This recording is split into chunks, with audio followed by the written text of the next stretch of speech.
नमस्ते, मैं हूं संजय दीक्षित और आप देख रहे हैं दी जयपुर डायलॉग्स। उत्तर प्रदेश के बदायूं में दो छोटे बच्चों की उस्तरे से गला रेतकर साजिद और जावेद ने हत्या कर दी।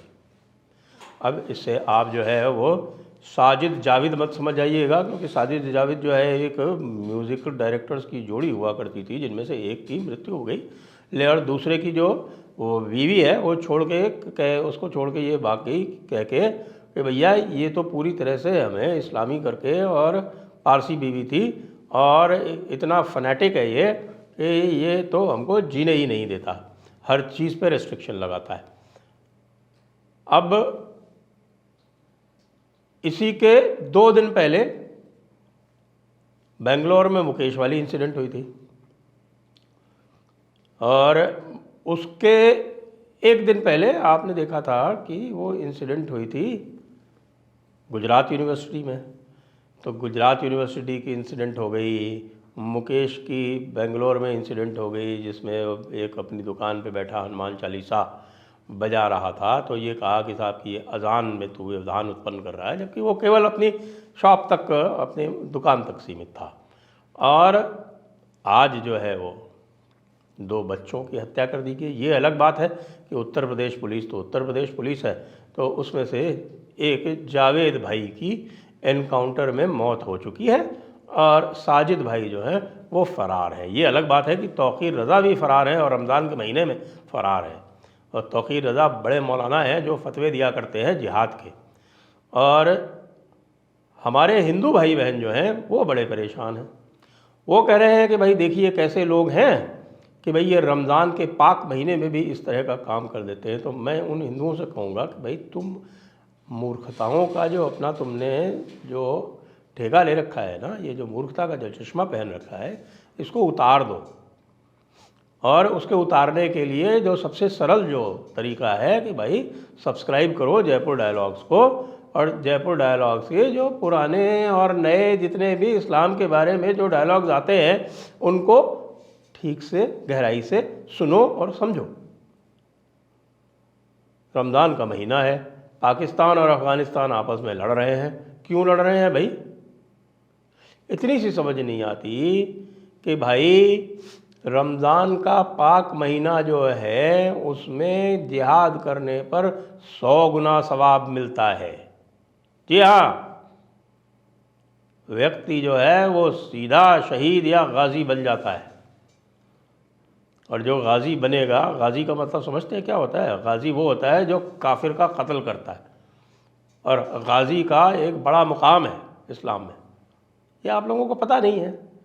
उन हिंदुओं को तो मैं क्या कहूँ, हिंदुओं को मूर्ख कहते अच्छा नहीं लगता है, लेकिन कई बार तो जो है वो मुजम्मा मूर्खता का इतना गहरा चढ़ जाता है कि पूरा ब्रेन जो है वो उसमें किसी भी तरह की डिसइंफेक्टेंट लाइट जो है वो जाना बंद हो जाती, प्रकाश जो है वो पूरी तरह से तमस से आच्छादित हो जाता है, और कुछ भी किए हुए आप करते रहिए उसका असर होता नहीं।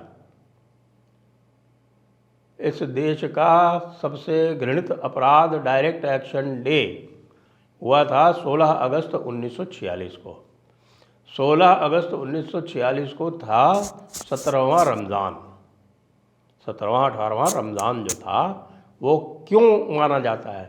जो पहला गज़वा है, जो पहला बड़ा गज़वा जिसको मानते हैं, गज़वा उसको कहते हैं, वो लड़ाई जिसमें हज़रत रसूलुल्लाह जो है यानी मोहम्मद साहब उन्होंने भाग लिया हो। तो जो पहला गज़वा जो है, बड़ा गज़वा, गज़वाए बद्र, वो गज़वाए बद्र 17 और 18 रमज़ान को हुआ था।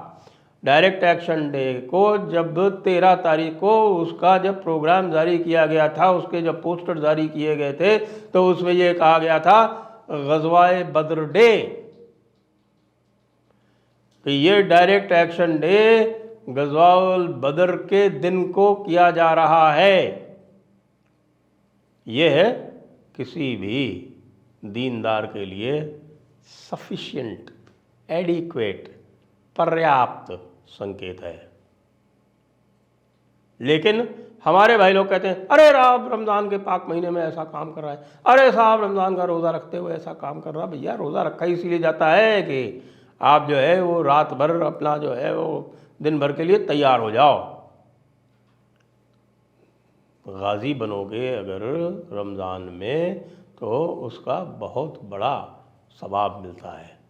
ये आप लोगों को पता नहीं है। इसीलिए आप देखिए इस वक्त अफ़गानिस्तान और पाकिस्तान में लड़ाई हो रही है, एक दूसरे को भून रहे हैं, और एक दूसरे को भून के, और एक दूसरे को तो क्या भून रहे हैं, अफ़गानिस्तान वाले ही पाकिस्तान वालों को भून रहे हैं, पाकिस्तान वालों को पकड़ रहे हैं, पाकिस्तान वालों की परेड करा रहे हैं। ये कह रहे हैं कि तुम्हारा 1971 की तरह काम तमाम किया जाएगा और 1971 की तरह तुम सरेंडर करोगे, आत्मसमर्पण करोगे। तो भाई दो इस्लामी मुल्क, बिरादर मुल्क, जी बिरादर मुल्क, भाई भाई, और वो आपस में रमज़ान के महीने में लड़ रहे हैं। और आप लोगों को लग रहा है हाय रे रमज़ान चल रहा है और रमज़ान के महीने में ये क्या कर रही है ये लोग, भाई लोग। अरे भाई, भाई लोगों को तो बहुत शांति रखनी चाहिए, ये तो शांति का महीना है। गलत, कतई शांति का महीना नहीं है। और उसका सबसे बड़ा प्रमाण है गज़वाए बदर। गज़वाए बदर, और उसके बाद गज़वाए बदर हुआ था 17वीं-18वीं रमज़ान को, और 20 रमज़ान को मक्का फ़तह। जी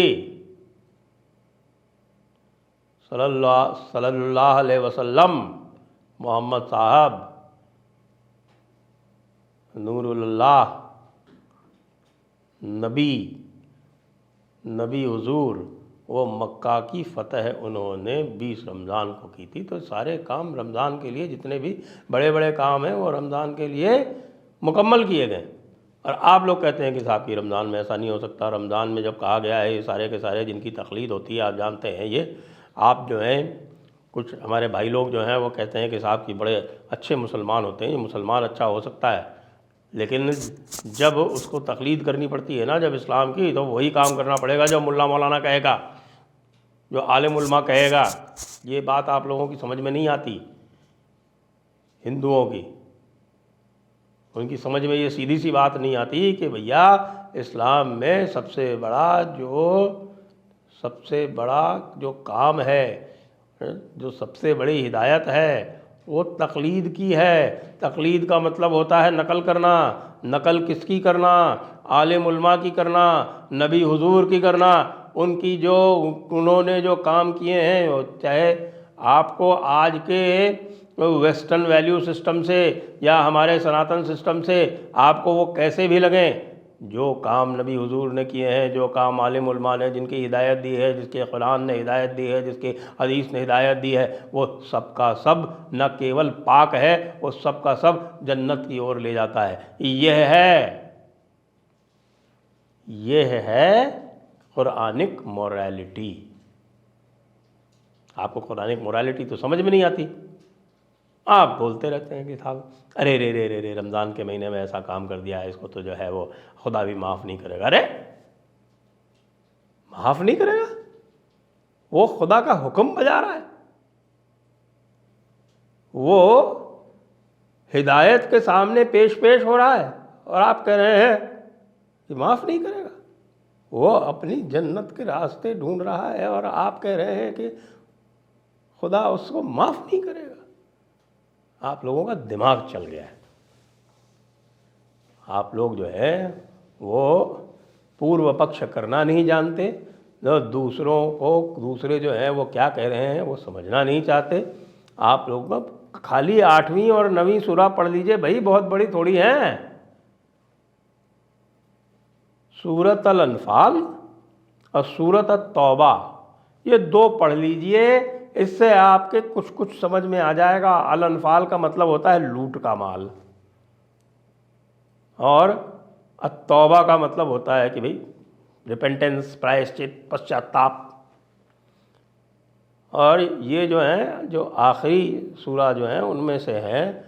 और इस्लामिक थियोलॉजी का ये नियम है कि जो बाद में आई हुई सूरतें हैं, यानी सूरा जिसको बोलते हैं, उर्दू में सूरत बोलते हैं, तो बाद में आई हुई जो सूरतें हैं वो उससे पहले वाली सूरतों को मनसूख कर देती हैं। 9वीं सूरत जो है वो आखिरी सूरत है, उस सूरत को अच्छी तरह से पढ़ लेंगे तो समझ में आ जाएगा कि खुदा का हुक्म क्या है। खुदा का हुक्म जो है वो अत-तौबा के 111, 120 और 123 में साफ साफ लिखा हुआ है। 111 में लिखा हुआ है कि भाई हमने तुम्हारी जो है वो ज़िंदगी ख़रीद ली है और जन्नत की प्रॉमिस के बदले, और तुमको वही करना है, तुम हमारे ग़ुलाम हो, हम जो कहेंगे वो तुमको करना है। 120 में कहा है कि भाई आपको जो भी आपके आसपास जो काफिर हों, आपको उनको हैरान करना है। जितना ज़्यादा आप उनको हैरान करेंगे, परेशान करेंगे, जितना उनके लिए न्यूसेंस क्रिएट करेंगे, उतनी आपकी नेकी लिख दी जाएगी, आपके अकाउंट में पॉजिटिव एंट्रीज कर दी जाएंगी। और 123 में कहा है कि जो भी आपके इर्द गिर्द हों, आसपास जो भी काफिर हों, वो आप में सख्ती पाएँ, आप जो है उनसे बहुत ही सख्ती से पेश आएँ। तो सख्ती से पेश आ रहे हैं ना, और आपको लग रहा है कि साहब कि नहीं, ये तो बड़ा गलत काम कर रहे हैं। तो इसलिए हमारे प्यारे हिंदू भोले भाले, समझ जाओ और जो भी आपके बचाव में एहतियात कर सकते हो वो कर लो। जी हाँ, बिल्कुल आईपीसी की धारा 96 से लेके 105 तक पढ़ लो। राइट ऑफ सेल्फ डिफेंस क्या होता है समझ लो, तभी रमज़ान से कुशल पूर्वक गुज़र पाओगे। जय हिंद, जय भारत, वंदे मातरम।